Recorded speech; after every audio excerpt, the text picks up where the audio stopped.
তুমি আমাকে একটা কথা দাও প্লিজ, যেদিন আমি ফিরে আসবো সেদিন বিয়ের জন্য তুমি মানসিকভাবে প্রস্তুত থাকবে, প্লিজ। দেখুন, আপনার ভালোবাসাকে আমার অপমান করার কোনো উদ্দেশ্য নেই, কিন্তু আপনি যে একজন ভুল মানুষকে ভালোবেসে ফেলেছেন, যত বছরই হোক না কেন, 3 বছর কি 10 বছর, আমার পক্ষে আমার স্বামীকে ভোলা কখনো সম্ভব না। মেয়েরা কি 3 বছর অনেক সময়?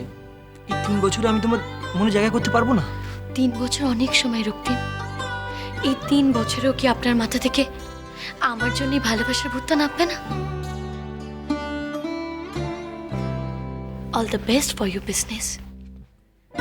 অনেক ভালো কাজ করুন আপনি, খুব ভালো থাকুন। তুমি তার মানে আমাকে কথা দেবে না? মেয়েরা কি আমি তো কখনো তোমার স্বামীর জায়গা নিতে চাইনি। আমি চেয়েছি নিজের জন্য আলাদা একটা জায়গা বানাতে তোমার মনের মধ্যে। তুমি তার মনের দরজাটা একটু খুলতে পারো না? কিন্তু রক্তিম, প্লিজ। আজকে কথা ছিল শুধু আমি বলবো আর তুমি শুনবে।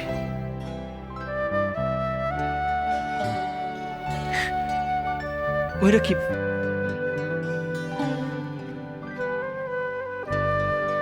তুমি যদি আমাকে কথা না দাও আমি শান্তিতে বিদেশেও যেতে পারবো না। রক্তিম, আপনি কেন?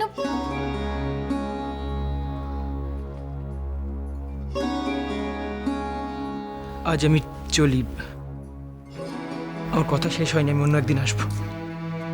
এ বাবা, না না, আমি বোধহয় আপনাদেরকে একটু ভুল সময় ডিস্টার্ব করে ফেললাম, সরি। বাই দ্য ওয়ে, আমি রঞ্জনা, হাই। মৌরি আর নিখিলের কমন ফ্রেন্ড। আপনি? মানে আপনাকে তো ঠিক চিনতে পারলাম না। আমি রক্তিম, ময়ূরাক্ষীর বন্ধু হওয়ার চেষ্টা করছি, এখনো হয়ে উঠতে পারিনি,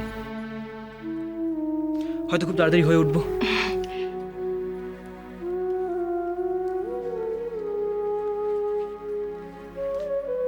আজ আমি চলি, আমি আর আসবো। বাই।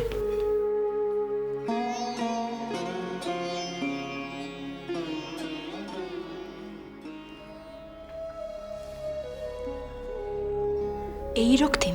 হ্যাঁ রঞ্জনা, প্লিজ, আমি আর রক্তিমকে নিয়ে কোনো আলোচনা করতে চাই না, প্লিজ রঞ্জনা। ঠিক আছে মৌরি। মহুয়া কোথায়? খুব রেগে আছে নিশ্চয়ই। সেটাই তো স্বাভাবিক। রঞ্জনা, আজ মহুয়া সাথ ছিল আর আজ তুমি আসতে পারলে না, এত ব্যস্ত ছিলে তুমি। রঞ্জনা, তুমি মহুয়াকেও ভুলে গেলে? অর্ক অর্ক তোমার উপর খুব রাগ করেছে। মৌরি, আমি তোমাদের সবাইকে কি করে ভুলতে পারি? আমি মহুয়ার আর অর্কর মানটা ভাঙিয়েছি। দাঁড়ো। রঞ্জনা, সবকিছু ঠিক আছে? আমার মনে হচ্ছে তুমি আমার থেকে কিছু একটা লুকোচ্ছ। কি হয়েছে বলো তো তোমার? কদিন ধরে না না মৌরি, কি লুকাবো আমি তোমার থেকে? কিছুই না তো, কিছু না। মৌরি, আমি একটু মহুয়ার সাথে কথা বলে আসি। একটু দাঁড়া রঞ্জনা, মৌরি।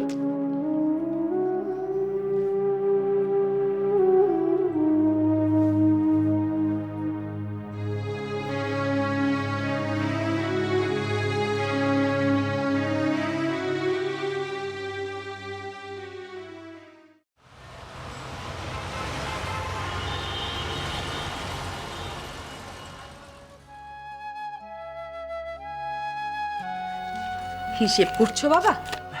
হ্যাঁ মাসিমা, হিসেব তো একটু করতেই। এখন টাকা পয়সা যা টানাটানি যাচ্ছে, খুব শিগগিরই একটা কাজ জোগাড় করতে না পারলে। সব সময় তুমি এত কি ভাবো বলো তো? হ্যাঁ বলছি, আজকে তোমার বন্ধুরা আসেনি? হ্যাঁ হ্যাঁ হ্যাঁ, এসেছিল দুপুরবেলা, এসেছিল কেন? আমি তোমায় একটা কথা বলবো বাবা। হ্যাঁ হ্যাঁ বলুন না। বলছি যে আমি আজ তোমার জন্য রান্না করেছি, রাত্রিবেলা তুমি আমার কাছে খাবে। মাংস রান্না করেছি। এই দেখুন মাসিমা, কি দরকার ছিল বলুন তো?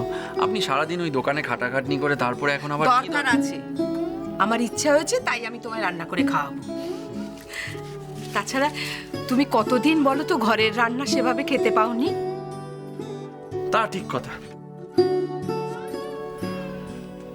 আমার ঘরের রান্না খাওয়া হয় না।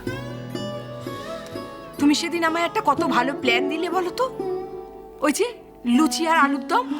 ও লুচি আর আলুর দম দোকানে একেবারে নিমেষে বিক্রি হয়ে গেছে, আর আমি তার থেকে কত টাকা লাভ করেছি। আর একটা কথা জানো তো, আমি একটা জন্মদিনের অর্ডার পেয়েছি। তাই বুঝি? হ্যাঁ, আর আমি তাদের থেকে অ্যাডভান্সও নিয়ে নিয়েছি। এইটা একটা কাজের কাজ করেছেন আপনি। তুমি বাবা আমার ঘরে লক্ষ্মী এনে দিয়েছো। তুমি খুব পয়মন্ত। পয়মন্ত?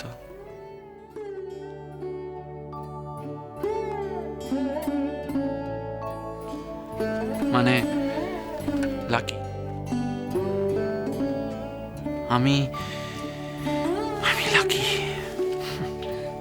হ্যাঁ বাবা, তুমি আসার পর আমার দোকানে বিক্রি অনেক বেড়ে গেছে। এটা যদি আর কিছুদিন আগে হতো তাহলে আমি একটা ছোট রেস্টুরেন্ট খুলতাম। আগে হতো মানে? এখন নয় কেন? না বাবা, এখন আমার বয়স কত বেড়ে গেছে, আর শরীরে সে শক্তিও নেই। একা একা আমি কি করে এত কিছু পারি বলো তো? আমার কাছে যদি তোমার মতো একটা ছেলে থাকতো। আমার ছেলেটা হলো একটা জন্মশত্রুর। সে ওই বিয়ের পর বউকে নিয়ে আলাদা হয়ে গেল, তারপর আর এ মুখও হয়নি। যাক বাবা, তারা যে ভালো আছে তাই অনেক। মাসিমা, আপনি একদম একা থাকেন? একা? আগে আমি একা ছিলাম, এখন তো তুমি আছো। এখন আর আমার কোনো চিন্তা নেই। কিন্তু একটা কথা বাবা, তোমার ওই 3 মাসের অ্যাডভান্সের টাকা আমি কিন্তু ওটা ব্যবসার কাজে লাগিয়েছি। তুমি যেন এই 3 মাসের মধ্যে হুট করে আবার চলে যেও না, তাহলে কিন্তু আমি সে টাকা আর এখন ফেরত দিতে পারবো না। বেশ করেছেন, খুব ভালো করেছেন। আর আপনার যদি আগেও দরকার পড়ে আমাকে বলবেন। আচ্ছা মাসিমা, আপনি ওই কি বলছিলেন না যে আপনার ওই টাকা পয়সাগুলো সব হিসেব করে দিতে? দিন আমি আজকে আপনাকে সব ওই হিসেবগুলো করে দিচ্ছি। না না, আজ থাক। আমার বোধহয় মাংসটা ওদিকে রান্না হয়ে গেছে, আমি যাই তোমার জন্য কটা রুটি করি। মাসিমা, আমার কিন্তু এই গন্ধে গন্ধে খিদে আরো বেড়ে গেছে। তাড়াতাড়ি করে রুটিটা করে দিন। তুমি কথা বলো একদম আমার ছেলের মতো। আমার তোমাকে দেখলেই না আমার ছেলের কথা মনে হয়।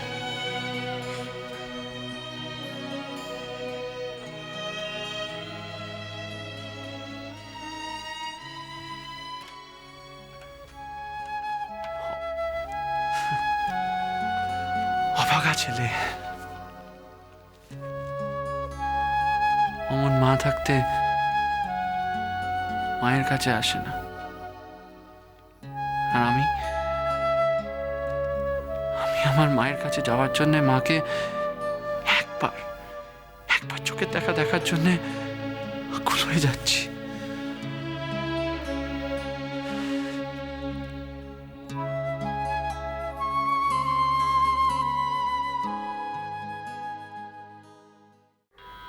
কেউ? কুনাল?